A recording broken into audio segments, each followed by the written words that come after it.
If you're not journaling your trades in the big 2025, what the fuck are you doing, bro? Genuinely, journal your trades. You are making the same mistakes over and over and over again because you're not journaling your trades. And here's how today I made $1,000 just from journaling my trades. Right, so boom, I have this whole template in my first link in the description, all free, great, fun community right here. It's almost 200 members, funny people. But yeah, join that, check it out if you want. What do I put on my trader's journal? So first we got the date, right? Took this trade on my birthday. Time that you get into the charts. This is very important. Why? Because you don't want to be rushing, right? So like for me personally, I try to get in around 9:15. I know I was kind of late. It says 9:27, but I just want enough time for me to set up my Discord, do my daily bias, set up my trader's journal. You need time. You don't want to be rushing into the markets, right? Win or loss in your P&L. 102 on the XFA and then 1,100 on my funded general statistics. Boom, trade, beautiful, bottom tick, screenshot the trade, always helpful. Mental state. I undermined this so much. Why? Because I thought it was just like trade anywhere, anytime, it don't matter. But no, when I used to trade in school, and I noticed I had my study halls, right? And they were not study halls. They were very loud. Very loud. Okay? And I noticed that when I traded without my headphones on in that loud environment, I would lose more frequently. Obvious. Before I started journaling that, I didn't know that. But when I started journaling, I saw that when I had my headphones on, I was listening to music in more quiet environments, I tended to win more. And what do we want to increase our win rate? What do we want to increase us winning more, right?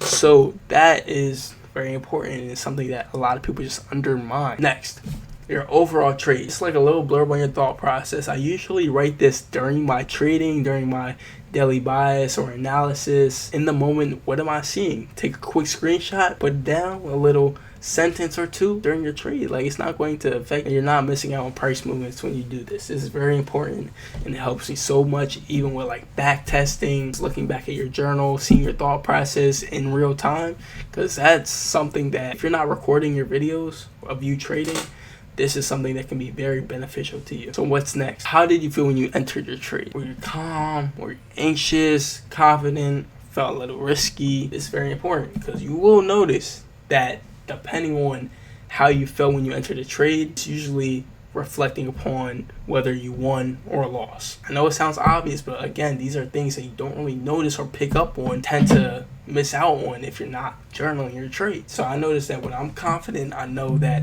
it was an A+ setup. If I was confident, it was A+. If I wasn't confident, I was anxious, I felt that was rushed.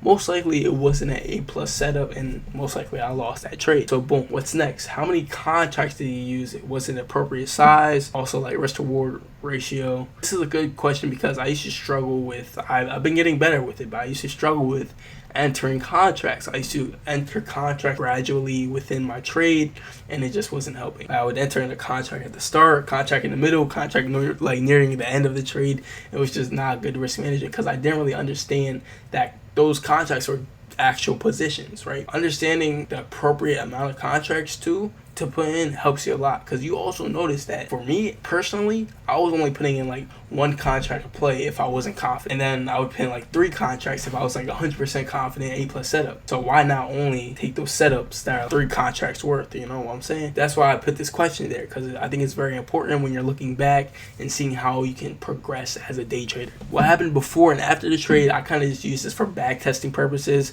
Sometimes I'm back testing a trade that I took and I want to look back, like what happened before, what happened after. I can kind of explain to myself what I was thinking in that moment.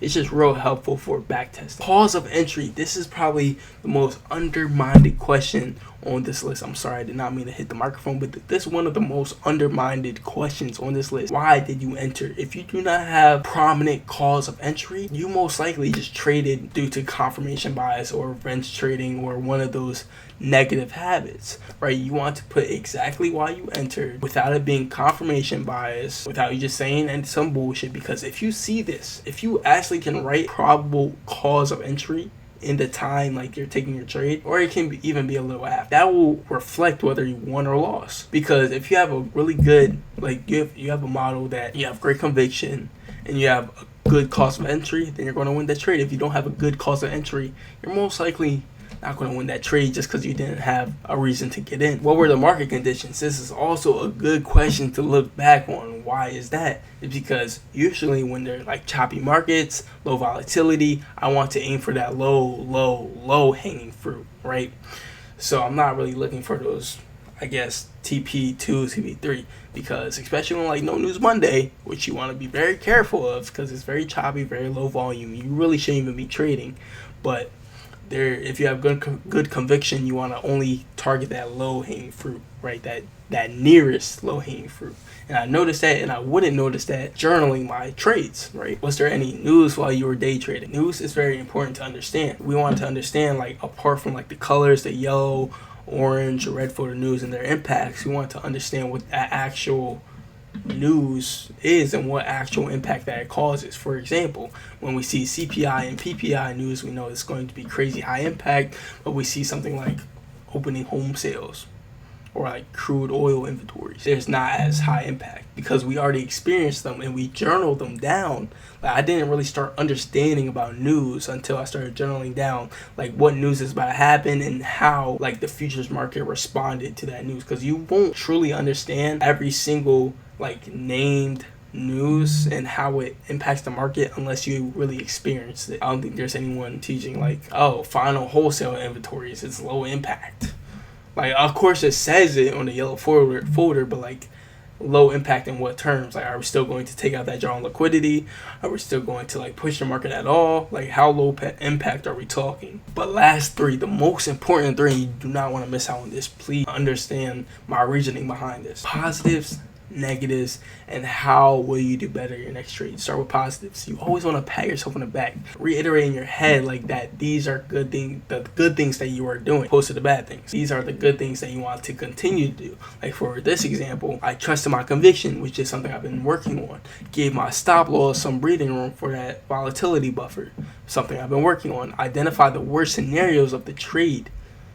Again, these are all positives. I just want to give myself a pat on the back, for doing those things. Now, negatives. Negatives are like, if I had to rank these 1, 2, 3, I'll put like negatives number 1. So negatives, you have to be, the thing with this is that it's not just like saying, oh, I did this wrong, I did that wrong. You have to be brutally honest with yourself and really step out of your whole persona. Think of the most authoritative person in your life, whether that be your dad, like your coach. For me, it's my wrestling coach. Like, he said something, it went. He was so like authoritative and also helpful though, and like a coach for me. Right, also my dad too, but like my wrestling coach, I really remember that prominent. So detach from yourself, think about you being in your wrestling, or for my example, my wrestling coach's persona, and actually talking to me. So even though this was a winning trade, I still have negatives. You most likely always have negative, right? Or something you can improve on. It's the good thing about trading. You have so much time to improve and improve and improve, right? So just really be brutally honest, because you're not going to get better if you're holding stuff back and not taking accountability for your mistakes in trading. And detach from yourself, because you can't be coaching yourself, right? You're coaching yourself, but you're not coaching yourself. Like, the way I'm talking now is not the way I'm talking in my mind when I'm writing this stuff down, So really detach from yourself. And lastly, how will you do better in your next trade? This is so important because we want to continuously get 1% better every single trade. We want to stack blocks, get better every single day. So then we can also like look back and see how much progress we made. Like, this is the whole point of the trading journal. The trading journal, to get 1% better every day. And this question puts that out there. It reinforces us getting better every single day. Because imagine, I'm telling myself every single trade, how will you do better the next trade? That means literally what I learned from this trade, I'm implementing to my next trade. And then it compounds. So I still have a little bit this trade to that trade. Now it's going to my next trade. All that's going to my next trade, all that's going to my next trade, and so on and so forth. So that's a very important question, I say, to ask yourself every single trade, every single trading journal, because that's probably the most important question on this list, and how you're going to get better consistently as a day trader. And lastly, additional notes, just anything else you learned. It doesn't have to be anything crazy. I put like back testing stuff in there, like what I want to back test, things that I noticed. Trading journal is very important. Point blank, if you want this template, it is for free in my Discord. Yes, I use Google Docs because I don't personally like it's not that I don't like Notion. It's just like this is so much more accessible. Like I used to trade on a school laptop, and those are pretty slow. And the only thing that would really load is Google Docs. So I couldn't really open up Notion wherever. And this you can share across multiple Google accounts, literally anything. And yeah, that's why I use Google Docs. But yeah, if you guys enjoyed this video, drop a like. If you didn't, or I guess if you don't want to, don't. But remember that God always loves you. He has a plan for you, and never knock that. And truly, if you just step into his presence, give him a chance, give his promises a chance, you will genuinely be changed forever. And it's like in the best way you can possibly think of, and probably 10 times that. So yeah, give him a chance. He loves you. If you don't think you have anyone, you have God. But yeah, I'll see you on the next one, and peace.